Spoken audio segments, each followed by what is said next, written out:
परम आदरणीय सुरेंद्र सौरभ जी, आरएसएस से संबंध रखने वाले आदरणीय बड़े भाई वेद प्रकाश जी, अलग अलग विद्या भारती के शैक्षणिक संस्थानों से इस गांव में पधारे सभी शिक्षक भाई एवं बहन, इस संस्थान के प्रधानाचार्य एवं सभी शिक्षक भाइयों बहनों को मेरा नमन, वंदन, अभिनंदन। साथियों, आपके प्रोग्राम के शुरू होने से लगभग 10 मिनट पहले हम आपके प्रांगण में आए, सामने वाले कमरे में हम बैठे और फिर 10 मिनट के अंदर जिस तरीके से व्यवस्थित हो गए, सारी की सारी व्यवस्था बना दी गई और सारे बच्चे व्यवस्थित तरीके से बैठ गए। भाई मैं चाहूंगा एक बार इसके पीछे जो भी है, एक बार जोरदार तालियों के साथ, एक बार जोरदार तालियों के साथ स्वागत करें। साथियों, खास तौर से जितने शिक्षक भाई एवं बहन यहाँ पे बैठे हैं, आपकी जानकारी के लिए बता दूं, पिछले 5 साल पहले मेरठ सहारनपुर मंडल में मैंने एमएलसी शिक्षक वर्ग में चुनाव लड़ा था। आपके कुछ शैक्षणिक संस्थानों में मैं गया था और पहला शैक्षणिक संस्थान जब मैं विद्या भारती में गया वो मुजफ्फरनगर के अंदर लाला जगदीश प्रसाद सरस्वती शिशु मंदिर था। वहां पे जो प्रधानाचार्य थे वे आदरणीय सतीश उपाध्याय जी प्रधानाचार्य थे और वहां की व्यवस्था देख के मैंने एक बात उस शैक्षणिक संस्थान में बोली थी और वो बात मैं आज भी बोल रहा कि जैसा डिसिप्लिन, जैसा वातावरण आपके विद्या भारती के शैक्षणिक संस्थानों में है, अगर मुझे ये 25 साल पहले पता होता तो मेरे बच्चे, जो मेरे खुद के 2 बच्चे हैं, वो ग्रेटर नोएडा के डीपीएस स्कूल में ना पढ़ के आपके विद्या भारती के शैक्षणिक संस्थानों में पढ़ते। इस तरीके का एनवायरमेंट आपके ये विद्या भारती के संस्थान दे दी। मेरे बच्चों, इस गांव में आगे, गांव का नाम किस्वागढ़ी है। मुझे अपने जन्म स्थान की भी याद आ रही। मैं मुजफ्फरनगर में पैदा हुआ, जिस गांव में मैं पैदा हुआ उस गांव का नाम गढ़ी सखावतपुर था। तो अभी जब मैं मंच पे बैठा तो भाई मुझे अपने गांव की भी याद आ रही।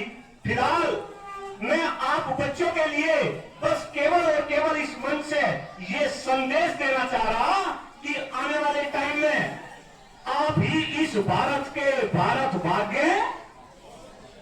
भाग्य विधाता है। आने वाले टाइम में आप में से ही कोई इस देश का प्रधानमंत्री बनेगी, आप में से ही कोई सूबे का मुख्यमंत्री बनेगी, आप में से ही कोई इंदिरा गांधी बनेगी, आप में से ही कोई कल्पना चावला बनेगी। मेरे बच्चों, ये देश आपको चलाना है। आने वाले टाइम में आप इस देश को चलाएंगे तो मेरे बच्चों, देश को चलाने के लिए अपना शरीर स्वस्थ होना चाहिए, नहीं होना चाहिए, आया ना? शरीर स्वस्थ होना चाहिए, आया ना? क्योंकि अगर शरीर स्वस्थ होगा, स्वस्थ शरीर में ही स्वस्थ मस्तिष्क निवास करता है। और बेटा, शरीर को स्वस्थ रखने के लिए खेल कूद बहुत ही जरूरी है। और आपकी जानकारी के लिए मैं ये भी बता दूं, पूरे हिंदुस्तान में डॉक्टर कुलदीप मलिक 4 मुद्दों को लेकर संघर्ष कर रहा।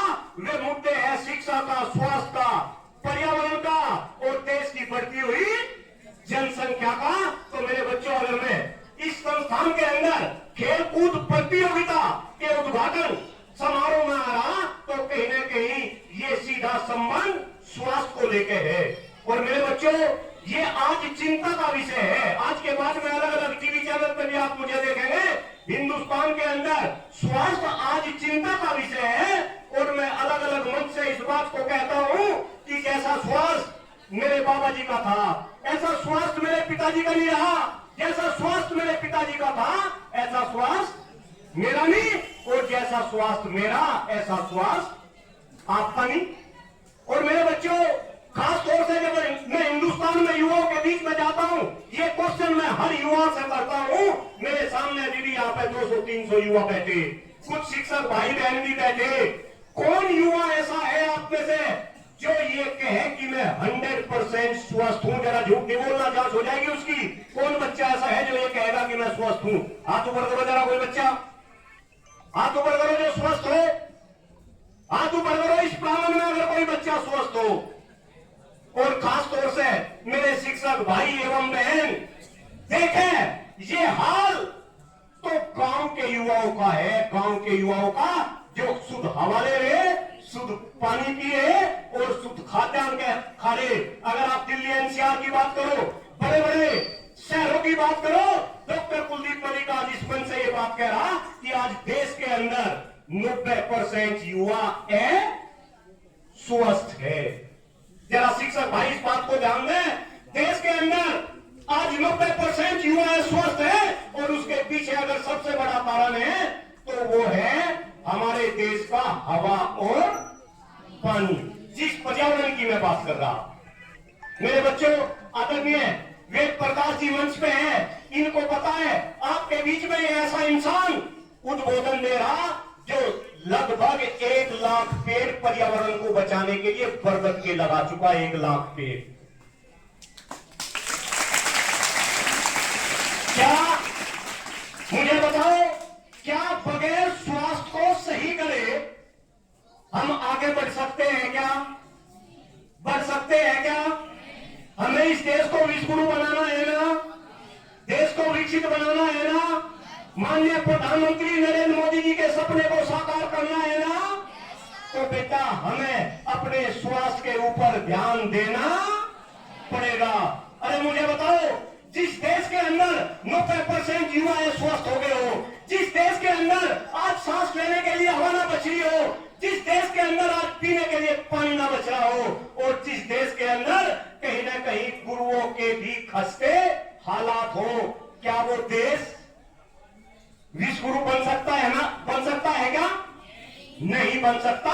लेकिन फिर भी डॉक्टर कुलदीप मलिक इस बात को कह रहा कि ये देश आने वाले समय में विश्वगुरु बन सकता है अगर आप ऐसा चाहो तो। क्योंकि मैंने कहा योगी कौन बनेगा आने वाले टाइम में से? आप बनेंगे। मोदी कौन बनेगा? आप बनेंगे। इंदिरा गांधी कौन बनेगी? आप में से बनेगी। करुणा चावला कौन बनेगी?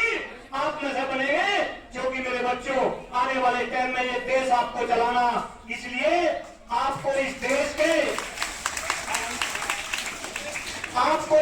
के स्वास्थ्य को ध्यान में रखना, और आपको अगर इस देश के स्वास्थ्य को ध्यान में रखना तो आपको इस देश के पर्यावरण को क्या करना?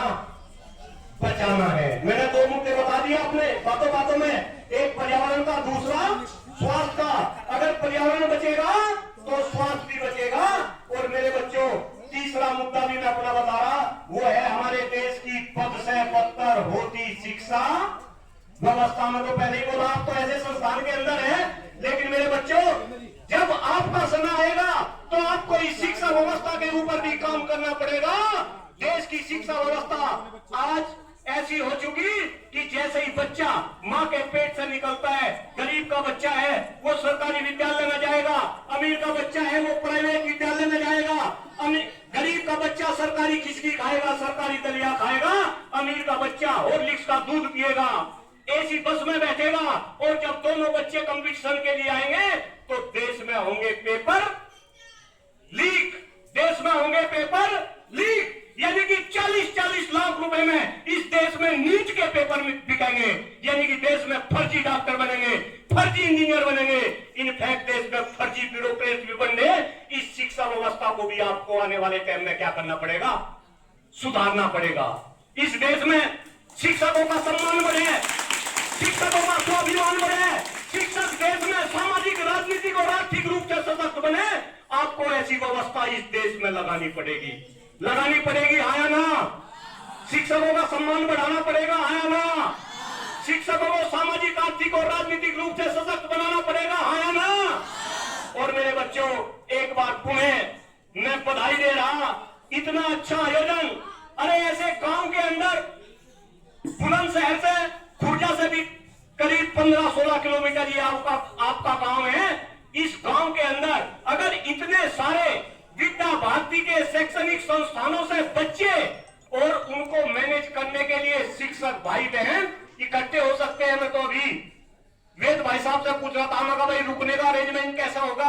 नुको जी सारे कमरों में व्यवस्था कर रखी, खाने पीने का अरेंजमेंट, इतनी अच्छा व्यवस्था। मैं धन्यवाद दे रहा ताहे दिल से। और मेरे बच्चों, एक बात पुनः मैं आपसे अपील कर रहा, आने वाले टाइम में आप ही इस देश को चलाएंगे। ये देश नेताओं के कहने से विश्वगुरु नहीं बनेगा। इस देश को विश्वगुरु बनाने वाले आप होंगे, और ये देश तभी विश्वगुरु बनेगा जब आपका स्वास्थ्य बचेगा, जब इस देश का पर्यावरण बचेगा, जब इस देश की शिक्षा व्यवस्था बचेगी। इसलिए खेल कूद बहुत ही जरूरी है ना? तो खूब खेलो, अच्छा खाओ, अच्छे से पढ़ो। और किसी भी बच्चे को अगर जीवन में डॉक्टर कुलदीप मलिक की कोई भी जरूरत है, सोशल मीडिया के ऊपर मिल जाऊंगा। आप में से बहुत सारे बच्चे गूगल बाबा यूज करते होंगे ना? करते हैं ना गूगल बाबा यूज, है ना? बस एक बात कह के अपनी वाणी को विराम दे रहा मेरे बच्चों, हमारे देश की जनसंख्या कितनी कितनी 150 करोड़। हमारे देश की जनसंख्या कितनी? अमेरिका की जनसंख्या कितनी? मात्र 32 से 34 करोड़। 32 से 34 करोड़ वाला देश आज हमें क्या दिखा रहा? आंख दिखा रहा ना। अभी कुछ बच्चे, मैच्योर बच्चे समझ रहे होंगे, ट्रंप ने टैरिफ लगा दिया ना, जबकि वहां पे अमेरिका में भी काम करने वाले कौन है मेरे बच्चों? आप जैसे बच्चे इंडियंस है। आने वाले समय में हमें अमेरिका को भी जवाब देना पड़ेगा, हमें चाइना को भी जवाब देना पड़ेगा, और हम अपना डंका पूरे विश्व में क्या करेंगे? बजाएंगे। इस आशा के साथ मेरी कुछ बातें बच्चों को समझ आई होगी। एक बार पुनः इस संस्थान में पढ़ाए सभी शिक्षक भाइयों एवं बहनों का हृदय की गहराई से मैं नमन करता हूं। यहाँ की जो व्यवस्था है, इस व्यवस्था के पीछे जो भी लोग हैं, इनको भी मैं हृदय की गहराई से नमन कर रहा। और साथ ही साथ आदरणीय भाई साहब ने मुझे यहाँ पे बुलाया, आपके बीच मुझे अपने विचार रखने के का अवसर दिया।